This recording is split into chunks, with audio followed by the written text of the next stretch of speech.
मैं एक मिसाल आपको देता हूं। देखिए, इजराइल के हेल्थ मिनिस्टर ने अपनी प्रेस कॉन्फ्रेंस में एक बात कही कि कोई भी साइंस कोरोना वायरस को खत्म नहीं कर सकती। अब हम अपने मसीहा के मुंतजिर हैं, वो आएगा जिसको वो मसीहा कहते हैं, हमारे नजदीक वो दज्जाल है।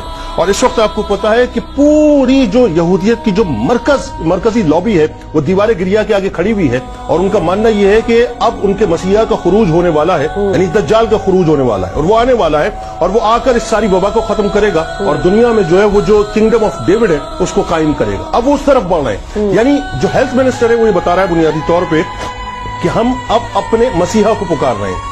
दूसरी तरफ आप पोप फ्रांसिस को देखें कि उसने क्या कहा। उसने कहा कि मैं दुनिया के तमाम कैथोलिक से ये कहता हूं कि वो खड़े होकर दुआ करें, इज्तिमाई तौर पे दुआ करें और जीसस को पुकारें कि इस वबा को इस वक्त जीसस टाल दें। मेरा मानना ये है कि मैं बहुत ही अकीदे से बात करने जा रहा हूं। मुझे तकलीफ है, मेरा दिल कुड़ता है कि मैंने देखा कि मेरा काबतुल्लाह बंद हो गया, मैंने देखा कि मस्जिद नबवी बंद हो गई।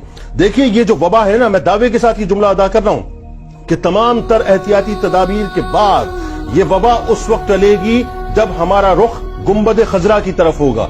याद रखिएगा कि आने वाली मुसलमानों पर तमाम उफ्ताद, तारीख गवाह है, कभी भी मस्जिद नबवी को बंद करने से नहीं बल्कि मस्जिद नबवी के गुंबद के रोशनदान को खोलने से हल हुई है।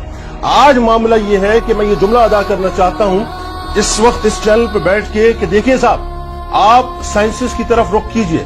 क्या करेंगे आप रुख करने के बाद?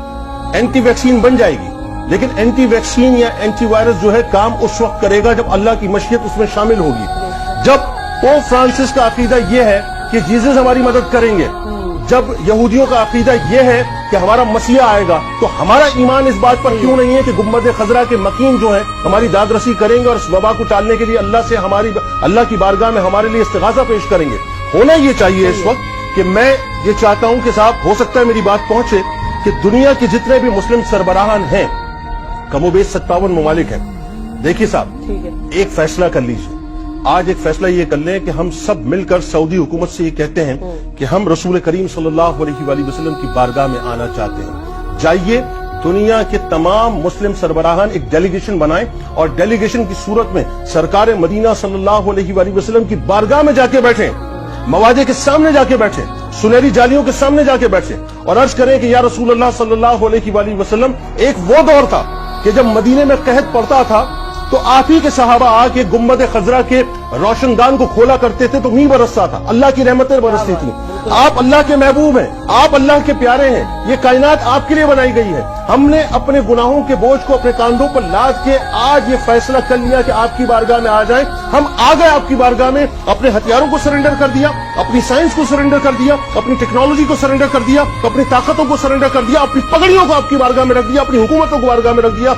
या रसूल अल्लाह, मुसलमानों पर भी करम फरमा दीजिए और दुनिया में जहां जहां आपके उम्मती बसते हैं सब पर अपना करम फरमा दीजिए। मेरा ख्याल है कि दुनिया को एक पैगाम जाना चाहिए कि हम मुसलमान ईमानी तौर पे इतने कमजोर नहीं है कि एक ना नजर आने वाले वायरस से डर जाएं। हमारा अकीदा कल भी गुंबद खजरा था, हमारा अकीदा कल भी खाना काबा था, हमारा अकीदा आज भी अल्लाह है, हमारा अकीदा आज भी रसूल करीम सल्लल्लाहु अलैहि वसल्लम की जात-ए-अक़दस।